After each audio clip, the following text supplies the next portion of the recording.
और अब बात पाकिस्तान से आए एक रहस्यमय गुब्बारे की। राजस्थान के बाड़मेर में कल एक बैलून दिखा था।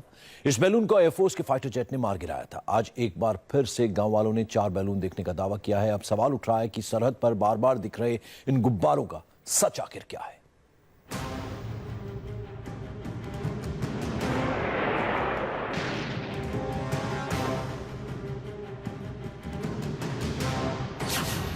बॉर्डर पर किसने उड़ाया साजिश का बैलून?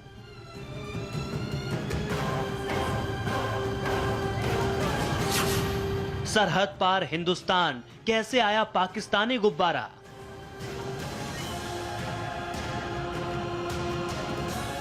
जमीन पर मिले ये टुकड़े उस मिसाइल के हैं जिसने सरहद पार से आए गुब्बारे को हवा में मार गिराया।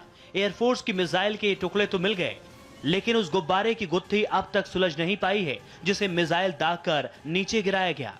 पाकिस्तान से आए इस बैलून ने एयरफोर्स हेडक्वार्टर से लेकर राजस्थान पुलिस के दफ्तरों में खलबली मचा दी है। हर कोई जानना चाहता है कि आखिर इस गुब्बारे का रहस्य क्या है।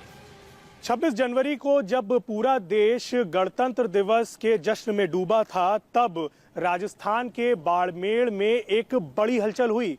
सुबह 10:30 बजे के करीब एक सुखोई विमान आसमान को चीरते हुए सरहद की ओर बढ़ा।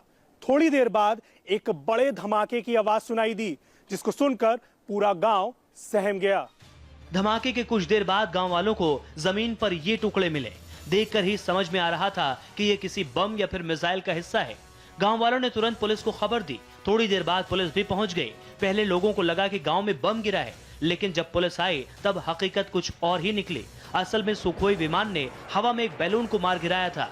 ये बैलून पाकिस्तान की ओर से सरहद पार कर हिंदुस्तान में आया था। कल भी दिन में सूचना मिली थी और पनावड़ा और गुगड़ी गांव में पुलिस टीम को कुछ अवशेष मिले थे जो कल रात को एयरफोर्स को सुपुर्द कर दिए गए थे। इसमें हम वायुसेना से लगातार संपर्क में हैं और अब तक उनके तरफ से ऐसा कोई हमें नहीं बताया गया कि हमें कोई इसमें स्पेशल अलर्ट रखना है या इस प्रकार का कोई इनपुट अभी तक नहीं है। गांव में मिसाइल के टुकड़े मिले हैं। बाड़मेर पुलिस ने इसकी सूचना एयरफोर्स को दी। आज इस गुब्बारे के बारे में बड़ा खुलासा हुआ है। निजी कंपनी का बैलून पाकिस्तान से बाड़मेर आया था। मिसाइल अटैक के वक्त ये बैलून 8 किलोमीटर की ऊंचाई पर उड़ रहा था।